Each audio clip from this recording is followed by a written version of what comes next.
Shalom, salam damai sejahtera buat kita semuanya. Pertama-tama kita patut mengucapkan syukur dan terima kasih kepada Tuhan, karena Tuhan begitu baik mengasihi kita hingga pada saat ini.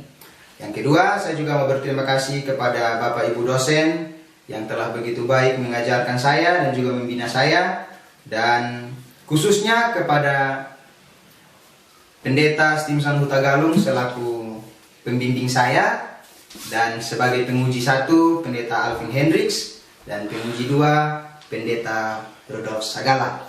Dan saya juga berterima kasih kepada orang tua saya, teman-teman, sahabat yang selalu mensupport saya. Dan pada saat ini saya akan membawakan presentasi final defense saya dengan judul Analisis Filosofis tentang Peran Kehidupan yang Bermurah Hati terhadap penginjilan di Gereja Masehi Advent Hari ke-7 Rotendao, Nusa Tenggara Timur berdasarkan Matius 5 ayat yang ke-7. Baik, sebagai latar belakangnya, kemurahan hati adalah sikap ramah terhadap semua orang, terutama sesama orang Kristen.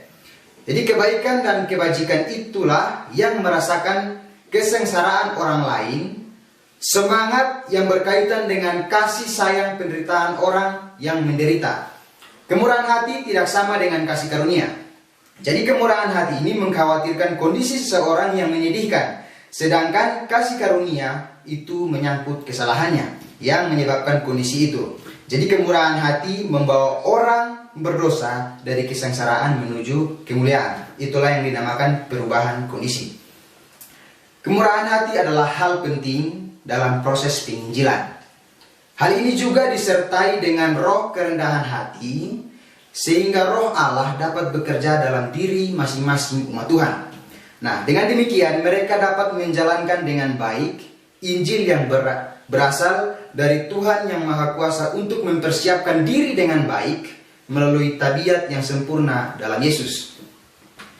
Dalam penulisan ini, saya sebagai penulis ingin mengetahui sejauh mana pemahaman anggota mengenai konsep kemurahan hati itu sendiri, yang berkaitan dengan proses penginjilan dengan wawancara dari hari juga waktu yang berbeda-beda. Nah, kepada beberapa anggota di Gereja Masehi Advent Hari ke-7, khususnya di distrik Rotendao yang terletak di Nusa Tenggara Timur, tepatnya di Pulau Rote. Baik, sebagai identifikasi masalah, yang pertama adalah diidentifikasi anggota gereja belum mengerti makna teologi murah hati yang terdapat di dalam Matius 5 ayat 7. Yang kedua, diidentifikasi pemahaman tentang bermurah hati belum dipraktekkan berdasarkan Matius 5 ayat 7. Yang ketiga, diidentifikasi anggota gereja belum berkeyakinan akan pentingnya kemurahan hati berdasarkan Matius 5 ayat 7, sehingga berpengaruh pada pertumbuhan rohani. Yang keempat, diidentifikasi anggota gereja belum berkeyakinan akan pentingnya kemurahan hati dapat mendorong pertumbuhan penginjilan berdasarkan Matius 5 ayat 7. Dan yang terakhir, yang kelima, diidentifikasi ada anggota gereja yang rajin ke gereja kalau mendapat pemberian dari tua-tua jemaat. Baik, sebagai batasan masalah, saya ambil 4 saja. Yang pertama, anggota gereja belum mengerti makna teologi kata murah hati yang terdapat dalam Matius 5 ayat 7. Nah, yang kedua, pemahaman tentang bermurah hati belum dipraktekkan berdasarkan Matius 5 ayat 7. Yang ketiga, anggota gereja belum berkeyakinan akan pentingnya kemurahan hati berdasarkan Matius 5 ayat 7. Dan yang terakhir, yang keempat, anggota gereja belum berkeyakinan akan pentingnya kemurahan hati dapat mendorong pertumbuhan penginjilan berdasarkan Matius 5 ayat yang ke-7.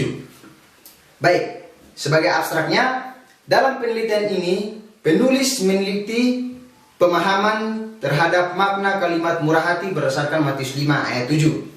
Jadi, penulis memfokuskan penelitian pada anggota Gereja Masehi Advent Hari ke-7 di distrik Rotendao. Nah, adapun penelitian ini berbasis pada 4 indikator utama, yaitu makna teologi tentang murah hati, yang kedua, pemahaman tentang murah hati, yang ketiga, pengaruh murah hati terhadap pertumbuhan rohani, dan yang keempat, yang terakhir adalah pengaruh murah hati terhadap penginjilan.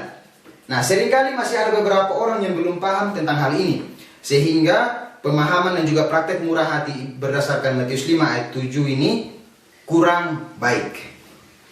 Nah, penelitian ini dibagi dalam dua bagian, yaitu penelitian teori dan juga penelitian lapangan. Nah, hasil dari penelitian teori tentang murah hati dibagi kepada 4 bagian, yaitu yang pertama, kata murah hati yang digunakan dalam Matius 5 ayat 7 dapat diterjemahkan juga sebagai pengasih atau menunjukkan belas kasihan terhadap orang lain. Nah, itu yang pertama. Yang kedua, makna kata murah hati yang digunakan adalah untuk menjelaskan bahwa seorang akan mendapatkan berkat dalam hidupnya ketika ia mempraktekkan kemurahan hati. Nah, yang ketiga, cara untuk mempraktekkan murah hati ini sangat berperan penting dalam pertumbuhan rohani, memiliki kasih setia, serta memiliki pertolongan kepada orang lain tanpa adanya maksud untuk mencari keuntungan untuk diri sendiri. Yang keempat, melalui menunjukkan belas kasihan kepada orang lain dalam bentuk tindakan fisik, menunjukkan rasa kepedulian terhadap satu dengan yang lain, dan dapat memajukan proses penginjilan di jemaat kita masing-masing dengan baik.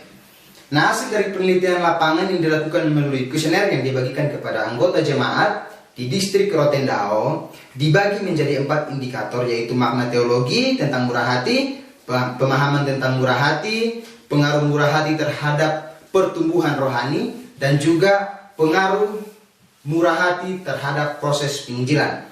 Nah, pada setiap indikator yang diberikan, penulis menemukan bahwa anggota Gereja Masehi Advent Hari ke-7 distrik Rotendao memiliki pemahaman yang baik. Jadi kata kuncinya di sini adalah murah hati, belas kasihan, dan juga tabiat. Baik, sebagai kesimpulan penelitian lapangan. Kesimpulan penelitian lapangan, berdasarkan data yang telah didapatkan, penulis mendapati bahwa responden memiliki pemahaman yang sangat baik terhadap makna teologis kata murah hati bagi jemaat. Jumlah rata-rata pemahaman adalah 4,56. Nah, ini didapatkan dari hasil penjumlahan dari SPSS. Nah, yaitu dengan interpretasi setuju. Dengan ini, penulis menyimpulkan bahwa pemahaman anggota jemaat terhadap pertanyaan yang 1 sampai pertanyaan yang ke-7 yang sudah ada di kuesioner yang sudah dibagikan dengan subtopik makna teologis kata murah hati adalah baik. Yang kedua, bagi pernyataan dari pernyataan 8 sampai pernyataan yang ke-13, penulis mendapati bahwa responden memiliki pemahaman yang sangat baik terhadap pemahaman tentang bermurah hati bagi jemaat. Jadi jumlah rata-rata pemahaman adalah 4,62. Dengan interpretasi sangat setuju. Interpretasi setuju. Dengan ini, penulis menyimpulkan bahwa pemahaman jemaat subtopik dari pemahaman tentang bermurah hati adalah baik juga. Adapun hasil dari pernyataan yang ke-14 sampai pernyataan yang ke-18, penulis mendapati bahwa responden yang memiliki pemahaman yang sangat baik terhadap pengaruh pada pertumbuhan rohani. Jadi, bagi jemaat yang sudah mengadakan penelitian ini dari pertanyaan 14 sampai 18, jumlah rata-rata pemahaman adalah 4,49. Dengan interpretasi sangat setuju. Dengan ini penulis menyimpulkan bahwa pemahaman jemaat terhadap pertanyaan 14 sampai ke 18 adalah baik. Nah, berdasarkan hasil pernyataan dari pernyataan 19 hingga pernyataan 24 dalam kuesioner, penulis menemukan bahwa pemahaman anggota jemaat terhadap pengaruh penginjilan, jumlah rata-rata pemahaman adalah 3,59 atau setuju. Dengan demikian, penulis dapat menyimpulkan bahwa pemahaman anggota gereja cukup bagus. Nah, sebagai syarat, melalui hasil penelitian dan kesimpulan yang penulis telah tampilkan, maka penulis memberikan beberapa rekomendasi penting sebagai bentuk dan saran kepada para pembaca dan terutama kepada anggota jemaat di distrik Rotendao sebagai berikut. Yang pertama, Penulis menyarankan kepada seluruh anggota jemaat dan para pembaca untuk memahami dan mempraktekkan pentingnya kehidupan yang bermurah hati. Jadi anggota jemaat harus memiliki dorongan hati masing-masing untuk mempraktekkan kemurahan hati supaya bertumbuh secara rohani.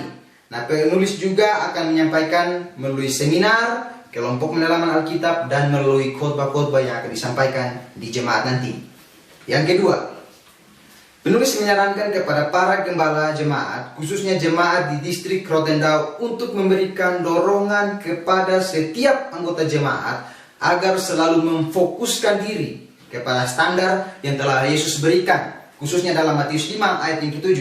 Dan kiranya dorongan ini juga dapat disampaikan kepada seluruh anggota jemaat melalui program perlawatan, berkhotbah, bahkan mengadakan seminar di gereja yang dilayani.